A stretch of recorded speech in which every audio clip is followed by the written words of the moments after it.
Hi everybody, I'm Tyson Lerone, head of Agatsu West and director of the Agatsu Strength and Speed program. And today is the start of Deadlift month here at Agatsu. All April, I'm going to be showing you some of my favorite tips and tricks for helping you become as safe and as strong as possible in this classic lift. And it all starts today with grip training.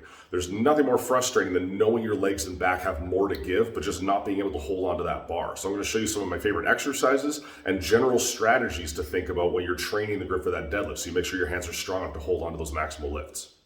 So the first thing we're going to talk about is these guys, coil grippers. They've been around for centuries, they're very popular, they're the first thing a lot of people think of when it comes to grip training in general, and for good reason, they work. But how they're utilized specifically for deadlifting might not be what you think. So first of all, let's take a closer look at this guy. You'll see that on one side, it just curves all the way around like this. On the other side, it's got what's called a dog leg. So it goes straight, straight, straight, and then curves. We want to put that part to the inside of your palm. Then I want to do what's called setting the gripper. I want all four of my fingers around it before I actually close it. So I do this, and then I can close it. Now, that's all good. You will get stronger hands doing that. And there's all sorts of challenges about who can close the hardest gripper.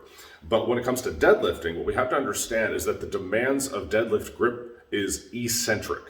Okay, so what that means is that I'm not trying to close my hand quickly around the bar with a lot of power. I'm trying to keep my hand from opening. Okay, so it's already closed and I'm trying to keep it from opening. What's important to understand about that is that when you're lengthening a muscle under tension, you can produce up to 30% more tension, more strength when you're lengthening a muscle group than when you're shortening it. So if you are limiting yourself to the hardest gripper that you can close like this, then you're not actually getting the most out of your gripper training when it comes to deadlifting. The best way to train with grippers for deadlift is actually to go one size above what you can actually close. So if you can close a 300-pound gripper, go to a 350, something you can't actually close. Then what you're going to do is you're going to close it with both hands and then try to keep it closed for as long as you can. Okay? Now, we're not talking about minutes on end here. We want to keep the relative intensity in the sort of neighborhood of where your maximal lifts are going to be. So whatever gripper I can keep closed for about 3 to 5 seconds, that's the gripper I want to be using. And once I can keep this gripper closed for 10 seconds or more, I definitely want to be moving up to a heavier gripper. So the next exercise we're going to talk about is weighted active hangs. These are an amazing exercise, not just for the grip, but also for the shoulders, the upper back, the lats, the abs, all these muscle groups that are very important for the deadlift other than the grip.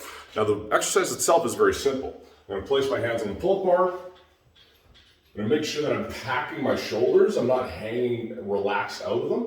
Then I take my toes off the floor and I hang. Now, where a lot of people get this wrong when it comes to training for maximal deadlift grip strength is that they do it with their body weight for minutes on end. That's not going to correlate back to the deadlift as well as heavier holds for less time. Because when you're lifting a bar, you're only doing that for about 3 to 5 seconds when it's a maximal lift. So what we're going to do is we're actually going to do the same thing on the pull-up bar. So instead of doing it for minutes on end with your body weight, you use a dip belt to add weight to your body. You treat it like strength training. Usually for strength training, we're doing 3 to 5 sets of 3 to 5 reps. It's a pretty good general guideline. We're going to do 3 to 5 sets of 3 to 5 seconds on the pull-up bar. And if you can do a particular weight for more than 5 seconds, then you could probably be increasing that weight. So increase the volume and weight over time that you're using for those 3 to 5 sets of 3 to 5 seconds. And that's going to correlate way better back to your maximum deadlift. So the last exercise we're going to talk about is banded barbell holds. Now these are going to be very different from just loading up lots of plates on the bar and holding the bar for as long as you can, because band tension is actually going to pull down on the bar actively much faster than the speed of gravity. This creates what we call an overspeed eccentric effect. And this is a really good match for deadlift grip training because, as we discussed earlier with the coil grippers, the demand for grip for the deadlift is eccentric. We've already got the hands closed, we're trying to keep them from opening. So what we're going to do is we're going to load up the bar using band pegs, but you can also use dumbbells as long as you don't load the bands on the knurled part of the dumbbell, because then it'll eat them, okay? And we're going to use as much band tension as we can.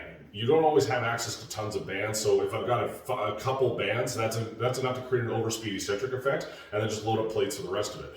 But just like the active hangs, we want to see how much we can handle for a 3 to 5 second hold, because that's about as long as we're going to be deadlifting for. So loading up more band tension and more weight and holding it for 3 to 5 seconds is going to have way more carryover than doing it for longer periods of time with lighter weights. So I'm going to take a double overhand grip on the bar. Put my shoulder blades in my back pockets, get super tight, take a deep breath. Lock up the bar and hold for 1, 2, 3, 4, 5.